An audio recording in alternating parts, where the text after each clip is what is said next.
Um dos fundamentos das manifestações é o facto de os judeus ultra-ortodoxos estarem isentos do serviço militar. O Wellington já falou aqui na ausência da democracia em Israel. Pode-se falar também na ausência de igualdade, da verdadeira igualdade entre os cidadãos israelitas, como pano de fundo desta manifestação? Esta é uma das matérias que frequentam alguns cidadãos de Israel no que toca à não participação dos ultra-ortodoxos no exercício da atividade da defesa do Estado enquanto militares, mas uma prerrogativa constitucional, não é? Isso faz parte da Constituição do próprio Israel que não permite, que garante essa isenção particular aos ortodoxos hebreus de não participarem da vida militar do Estado. E também porque eles representam uma parte muito minúscula da população de Israel, não é? Representam cerca de 15% desta população. Mas atenção, apesar de eles não participarem da vida política, ou seja, da vida militar, eles constituem quase que um dos nervos centrais da vida política de Israel. São eles quem, através do estudo da Torá, não é? De forma muito abnegada, quase que mantém viva a religião judaica. E também são eles quem, regra geral, têm mais filhos, ou seja, quem conhece sabe muito bem que os ortodoxos tendem a ter mais filhos para uma sociedade onde, com o laicismo, com a emancipação das mulheres, tendem a ter menos filhos, ou seja, mesmo se não faz parte da vida militar, eles são um nervo central da vida de Israel, e essa ideia da sua eventual imposição, né, de fazer parte da vida militar, poderá também criar um nodo de ruptura ou seja, no seio da coligação de Netanyahu, porque um dos partidos, são 2 ou 3 que apoiam o seu governo, são partidos zionistas, são partidos que defendem a ideia dos ortodoxos não fazerem parte da vida militar. E se isto for imposto, poderá mesmo criar uma ruptura no seio do seu governo.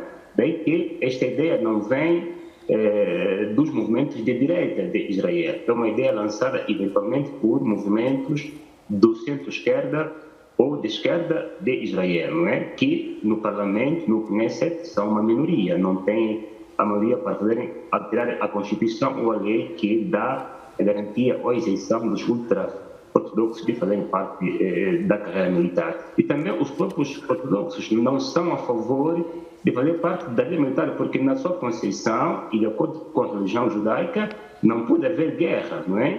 Entre os povos, mesmo nas manifestações que existem, que se veem aqui no Ocidente, muitos deles participam das manifestações que contestam o que está acontecendo na faixa de Gaza. São, digamos assim, pacifistas por natureza. E a ideia de obrigá-los também poderá violar até o princípio ou a ideia de objeção de consciência, não é? Certo. O facto de todos serem iguais perante a lei não inibe o pressuposto da objeção de consciência, onde nem todos querem fazer parte da vida militar ou da vida política. Ou seja, é um elemento ad hoc que não é central nesta altura na vida política de Israel. Consequência, poderá passar ao lado de questões centrais que, nesta altura, enfrenta o Estado de Israel. Mas, no seu entendimento, e fazendo aqui uma súmula do que foi dito tanto pelo Wellington quanto pelo Joseph, o Joseph, aliás, que falou da legitimidade do exercício do cargo do primeiro-ministro, que, portanto, Netanyahu está a fazê-lo neste momento. Entende que todos estes elementos e a pressão interna e externa que Israel está a sofrer pode ou não fragilizar a legitimidade de facto, não é, de Netanyahu no cargo, neste momento? Bem, sim, a legitimidade pode ser interna ou externa, não é? Certo. Do ponto de vista da legitimidade interna e no seio do seu partido, da sua coligação, isto não está afetado, não é? É assim que ele, nesta altura, mantém-se ainda no poder. Há uma legitimidade interna, institucional, que lhe garante a manutenção do poder. Depois, há uma outra legitimidade interna não institucional. Esta, sim, é que é ligado às manifestações que se verificaram e se vêm verificando, que pedem a sua saída do poder, uma saída, digamos assim, prematura, que também poderá deitar o fim da sua carreira política. Estamos a falar de uma individualidade que está na vida política desde 1996, não é? E foi mantendo-se no poder com alguns intervalos até hoje. Uma outra legitimidade é a internacional. Aqui sim é que há, mesmo no seio dos Estados Unidos, no seio das lideranças do Partido Democrático, há já quase que um incômodo em ver Netanyahu no poder.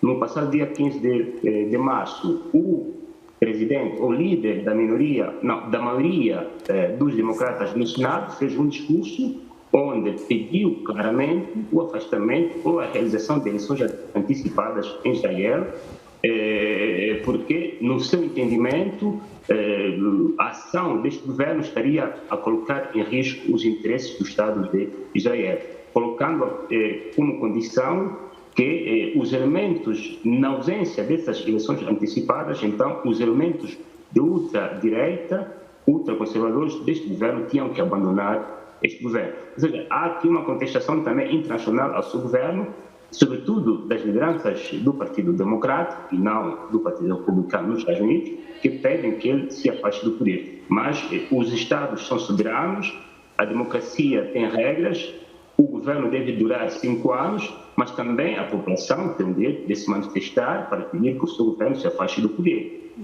Israel, apesar dos pesares, é, como se diz, a única democracia, uma das democracias do Médio Oriente, e as manifestações dos seus cidadãos muitas vezes acabam por ser ouvidas. Ou seja, é uma contestação que não fragilizará o seu governo se a sua coligação se mantiver unida neste governo. Se houver fissuras dentro dessa coligação, aí sim poderá cair este governo e ir-se às eleições antecipadas. Mas de forma voluntária, do primeiro-ministro Netanyahu, que é um animal político com a experiência que tem, ele não vai sair do poder de forma autônoma, porque sabe que o dia que ele sair do poder pode enfrentar, digamos assim, outros problemas pessoais, até de forma judicial, né? Porque pende sobre ele, ou já pendia sobre ele internamente, acusações de corrupção, e também, nessa altura, a África do Sul, além do caso que apresentou junto do TJ, também, nas palavras da ministra das Relações Exteriores da África do Sul, a África do Sul também terá apresentado já ao TPI queixas em como o primeiro-ministro Netanyahu teria cometido crimes de guerra ou crimes contra a humanidade. Ou seja, a partir do momento que ele sai do poder, ele poderá ir em encontro a essas acusações, o que também, enfim, pode perigar até o seu legado político enquanto homem de governo e de Estado na história recente de Israel. Muito bem.